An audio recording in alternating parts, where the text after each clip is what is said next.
E estamos de volta com a artista Brígida Campbell. Agora nós vamos conversar um pouquinho sobre arte, né?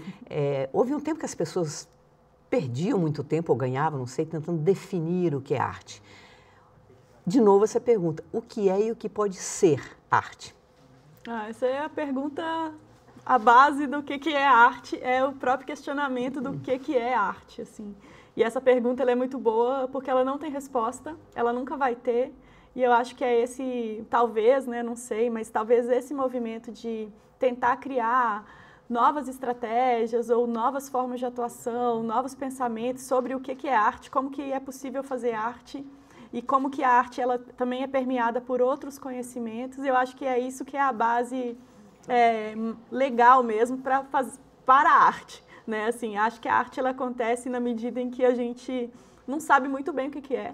Não, eu acho interessante, tem um pensador do qual eu gosto muito, assim, um pequeno pedaço que eu consegui entender dele, que é o Derrida. O Derrida, ele é contra o conectivo é. Homem é isso, mulher é aquilo, ou arte é alguma coisa. É o que está sendo, o que está sendo gerado, dependendo do momento, do contexto, e o tempo todo está se transformando. A né? arte está mais do que é.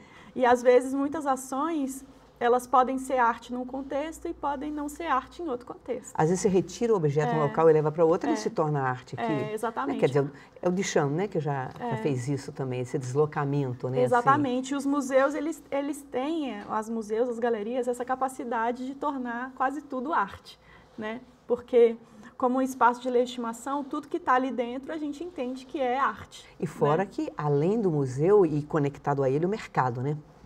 O mercado também, a força do mercado, digamos, né? Hoje na arte contemporânea você tem muito isso, a arte enquanto investimento. Então, de repente, alguma coisa é comprada por $1 milhão,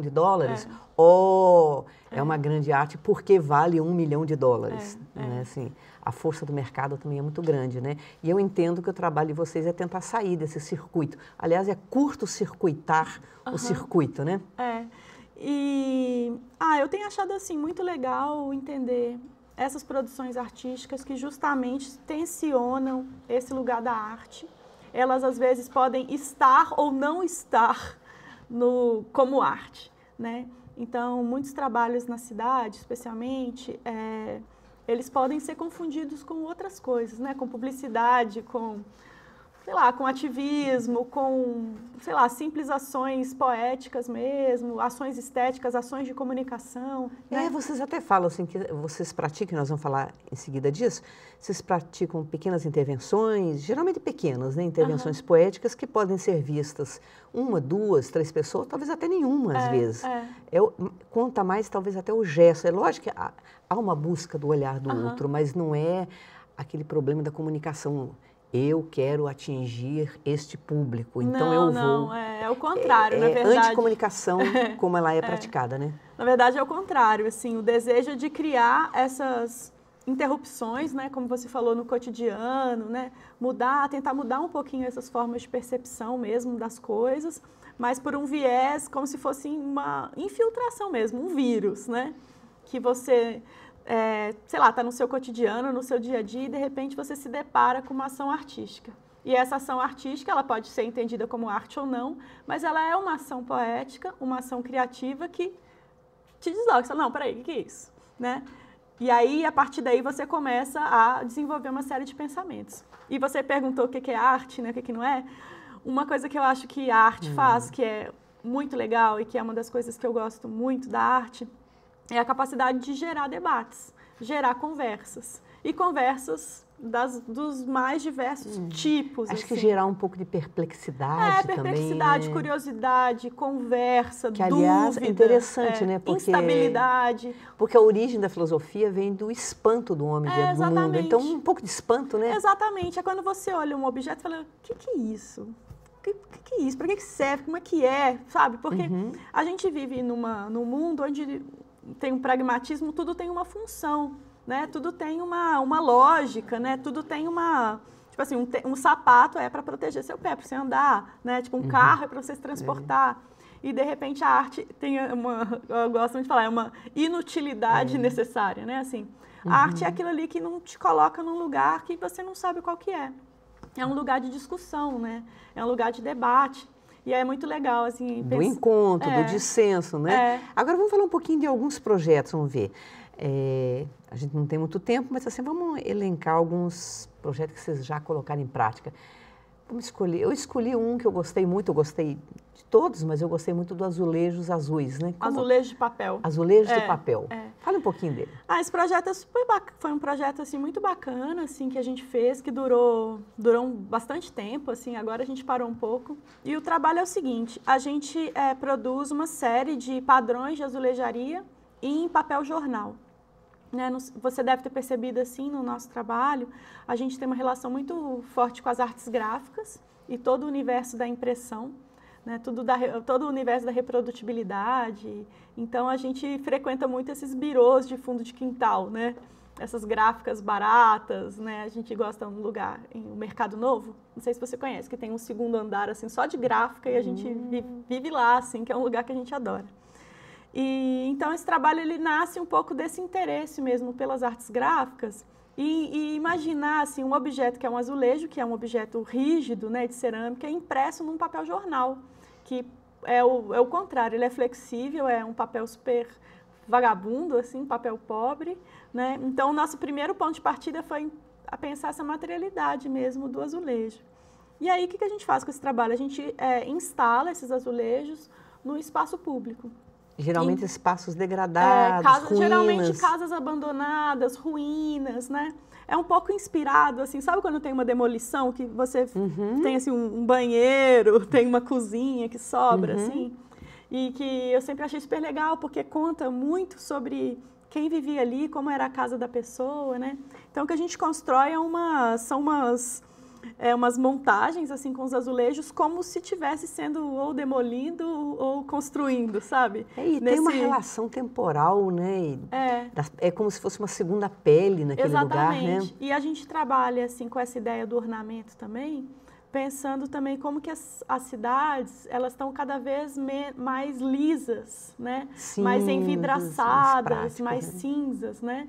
E esses padrões de azulejaria, eles nos remetem muito à casa de vó, à casa de tia, à casa da sua família, né? Depois degrada também, mas vira uma outra coisa, né? Claro, mas a gente gosta também de pensar essa ideia de uma memória, assim, que esses azulejos têm, né?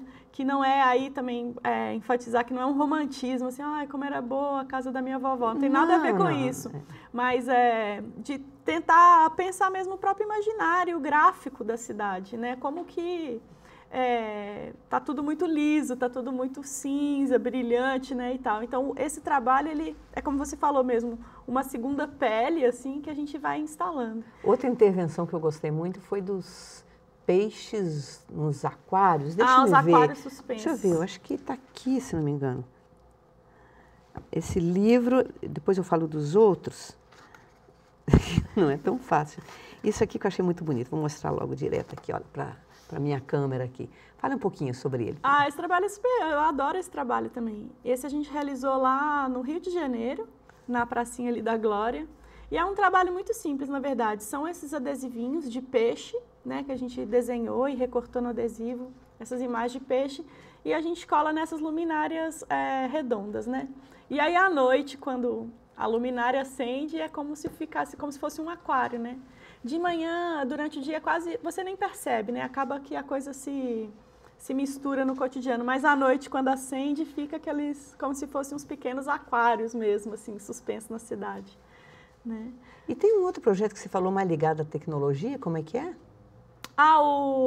Chama Parking.ttf, que é uma fonte de computador, é uma tipografia tipo Arial, Helvética, que a gente tem no computador, que a gente fez a partir de fez em Brasília, a partir de umas vivências que a gente teve na cidade. E aí foi muito legal, assim, porque Brasília é uma cidade com muitos carros, né? Conhecida por uma cidade onde só é possível andar de carro e tal. E em todo lugar que a gente ia, muitos carros estacionados. Porém, no fim de semana, ali na esplanada dos ministérios, como as pessoas não estão trabalhando, os estacionamentos viram uns grandes pátios vazios, assim, tipo grandes pátios de cimento vazio. E a gente achou muito legal, assim, a gente começou a caminhar por lá, e aí eu comecei a observar as marcas de estacionamento, aquela marca gráfica que delimita as vagas dos carros, né? E aí eu fiz um inventário, né, de todas as formas possíveis, né, 90 graus, 45 graus, uma atrás da outra, paralela, e fiz um inventário. E com esse inventário, a gente ficou assim, caramba, né, agora a gente tem aqui um inventário, o que a gente faz com isso, né? E a gente quis pintar, quis desenhar, fazer serigrafia, um monte de coisa, assim, e aí, no final, poxa, a gente tem aqui uma espécie de uma tipologia, né, da cidade. As cidades grandes todas têm esse imaginário, né, das vagas. Vamos fazer uma tipografia.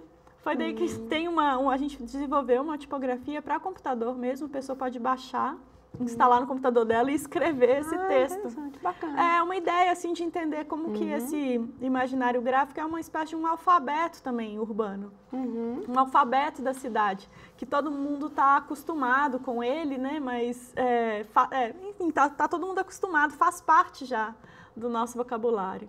E aí, óbvio que os textos do Word são completamente caóticos, né? Porque são vários desenhos. O assim. caótico é bom também, né? Vamos fazer outro intervalo e voltamos daqui a pouco falando mais sobre a arte do Grupo Poro com a Brígida. Até daqui a pouco.